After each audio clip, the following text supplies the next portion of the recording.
Ben Simmons lied to us all. Lied. Bamboozled us. Hoodwinked.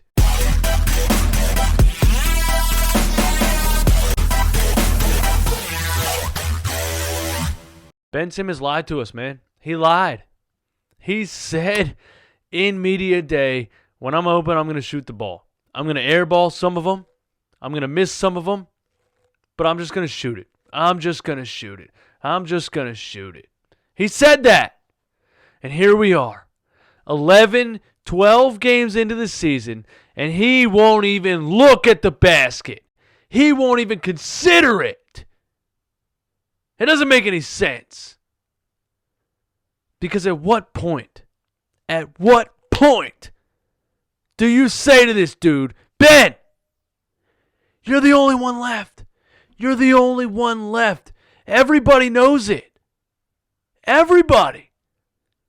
ESPN guys, sports analysts, been saying for years now. All your coaches know it. The front office knows it. Your ex-Kardashian girlfriends know it. All your celebrity friends know it. Everybody knows it. You know it. And you won't do it. You won't just shoot the ball. Why? Why? I don't get it. You would rather hinder an entire offense. You would rather give up in an NBA game than just shoot the ball. Just shoot the ball. I don't get it. And here's it's starting to come down to Brett Brown for me. It's starting to come down to Brett Brown for me. Because at what point do you get in this dude's face and say, Ben, shoot the ball? Everybody's waiting. It's becoming a joke at this point. Everybody's waiting. Shoot the ball. But Brett Brown doesn't do that. Why? Why? Because they're friends. Because Brett Brown coached his dad in Australia.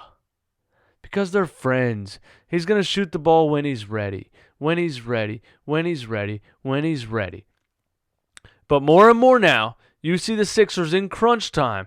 You see the Sixers in the middle of the third quarter when they need productive offense. Ben Simmons isn't even on the floor. Because they need a real point guard in there to run the offense.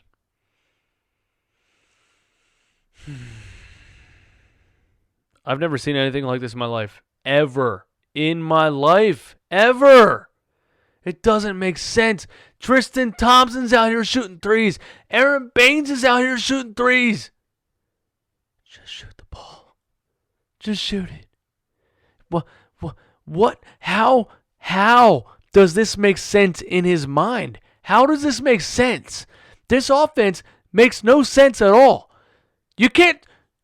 He brings the ball up the floor, hands it to somebody, and goes away. Why is he even bringing the ball up the floor? He brings the ball up the floor, someone sets the screen, the defense goes behind the screen, obviously. And then he tries his best to give it to somebody else. He's not even playing point guard. He's not a point guard. If you won't shoot the ball, the defense doesn't have to respect you. You can't play point guard. That brings me to this point. Remember when Ben Simmons was drafted?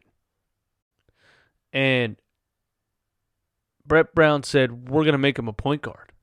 We think this kid can handle the ball and can distribute the ball so well that we're going to make him a point guard. And we were like, what?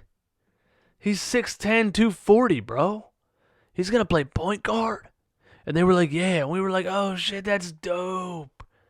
That's so cool. He's going to be a point guard. But we didn't think about the fact that you have to be able to shoot the ball to be a point guard. You don't even have to be able to shoot it efficiently. Rajon Rondo was a point guard. Ricky Rubio is a point guard. They don't shoot high percentages, but you know what they shoot over? They shoot over 0. Because they shoot the ball when they're open. And once in a while, it's going to go in. And the defense doesn't want that to happen, so they have to defend it. Ben Simmons will not shoot the ball. He won't do it. I don't understand. It's now to the point where he's choosing not shooting the ball over everything else. He knows he can fix the defense. He can fix this whole team by shooting the ball. And he won't do it. And we're letting him get away with it. That's the crazy thing. We're letting him get away with it. We just paid this kid $150 million. And he's not doing what we paid him to do. And after the game, guess what? He's getting in his Ferrari and he's driving back to his luxury suite condo. Because he has $150 million. And he just finished the game 46 minutes with 8 field goal attempts. You telling me you paid somebody $150 million to shoot the ball 8 times? You know what you did? You just paid an astronaut who was supposed to lead a rocket ship to Mars. You paid him $150 million. And guess what? Everybody showed up. All his teammates showed up. All the camera crews, all the news stations showed up to watch the rocket ship launch. And he went in there and he laid down. He didn't do it. Now there's no launch. There's no fire. There's no smoke. There's nothing. Because the guy you paid to launch the rocket refuses to do it. Now what do? Everybody looks stupid. Everybody's sitting around looking like an idiot.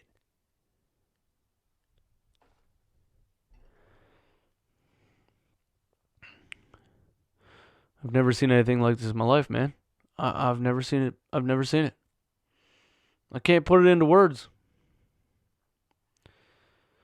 Now listen, this game against OKC is what it is. Tobias, 21 points. Josh Richardson, 28 points. Thank God for those guys. Embiid, 31 and 12. These are great stat lines. Average players turn into all-stars against us. Gallinari, Michael Kidd-Gilchrist, or Shea Alexander. I don't even know what the hell his name is.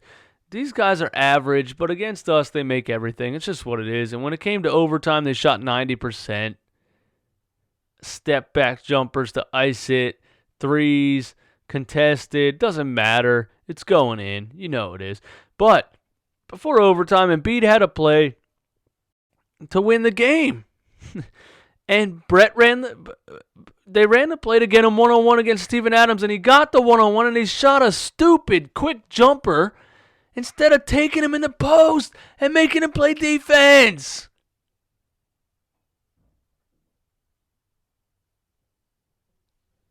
Why?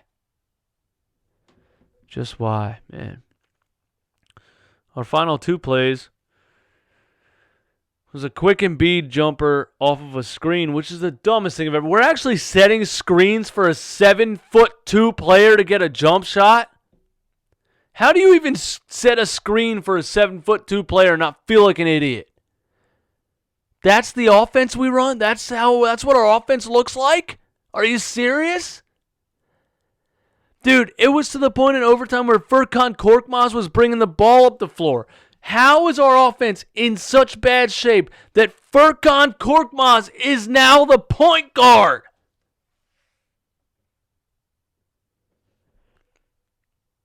And we had we kicked it out to Al Horford for a 3 at one point in overtime that was terrible. I just don't get it. But listen, man, my main thing is that Brett Brown's a nice guy. Brett Brown's a nice guy, man. I'm getting closer and closer and closer to the Fire Brett Brown group.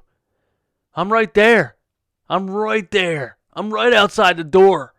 I'm about to knock on the door and ask for an application. I'm right there. He's a nice guy. He's man, he'll shoot it when he's ready. You know? Joel has some issues. He'll work through them. When are we going to get a guy that gets in these guys' faces, man? People say, the players need to make plays. The players need to make plays. These are professional athletes. They need to make plays. You're forgetting they're 23 years old, man. They need direction. They need to be disciplined. They need to be told what to do. Do you know how disciplined I was at 23 years old? Not at all. I wish somebody would have been in my face telling me what to do. Brett Brown's a nice guy, man. The nice guy does not win in these leagues. He does not win in these leagues, man. It ain't going to fly. After last year, him obsessing over J.J. Redick, running the whole offense through J.J. Redick, and now trying to run an offense with Ben Simmons at point guard still, but he won't shoot the ball, and he can't run a half-court offense because he's not really a point guard. Where is Trey Burke? Nobody knows. Korkmaz's obsession. Refusing to play Matisse Thybulle in the end of the game when you need defense. Korkmaz is getting abused. This is the guy that one game said that he played TJ McConnell over Markelle Fultz for defensive reasons. He actually said that in palpable, physical words. He said he played TJ McConnell in an NBA game for defensive reasons. He said that. There's no way you said that and meant it. There's just no way. And I should have known right there this ain't the guy. This season, man, it's becoming more and more clear. If this continues, it can't even go the whole season. We need a guy in here that's going to yell at somebody, man. We need a guy in here that's going to yell at somebody. It's just crazy. How has a coach not looked at Ben Simmons in the face and said, shoot the damn ball? How has it not happened yet? Doc Rivers? Greg Popovich? Do you think they would deal with this? Nah. Oh, man. This is bad. It's bad. It is bad. It's not like, we're not shooting well, so we're losing games. We don't even have an offense, man. The whole system looks bad. Everything from the ground up looks bad. You can't restructure a team 10 games into the season. I don't know what needs to happen. You guys let me know. Let me know what you think in the comments, man. What needs to happen to get this back on the right track? It's just crazy, man. Is it the coach? Is it the players? Is it the system? Is it trade this guy, trade that guy? Is it the fact that this team maybe doesn't fit together, man? You got Embiid and Horford, who seemingly can't play together, and we should have saw that coming from a mile away. You can't put three guys in the paint, dude.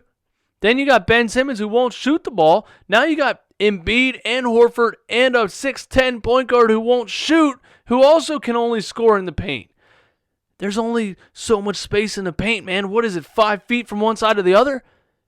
How is this team going to work? Realistically, you need to surround Joel Embiid with guards and jump shooters. You can't put Al Horford and Ben Simmons next to Joel Embiid and expect it to work, man. We should have known this was obvious. I don't know what else to say, man. Let me know what you guys think. My name is DJ Eastwood. This is Run It Back. I'm just going to keep rambling on all night if I continue this video. Thank you guys for watching. Hit the subscribe button if you like talking Philly sports every day. Have a good night.